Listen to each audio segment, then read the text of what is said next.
পাথর পাথর, এটা পাথর পাথর, এটা পাথর, সবগুলো পাথর। এখানে এখানে সব পাথর।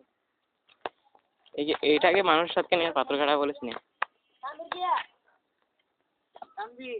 ও এ তাম্বির, এ তুই দেখি মাছ পেয়েছ রে?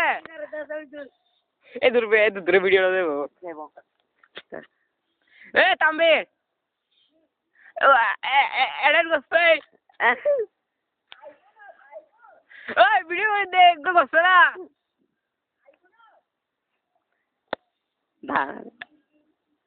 তারা বেটা ফিয়ারান লাগে। এই এটা হচ্ছে পাথরঘাট, এটা নদীর। আমার বন্ধু এখানে মাছ দেখতেছে। এত বড় ভাঙ্গাস ওই ফাঁকা ফেলছে।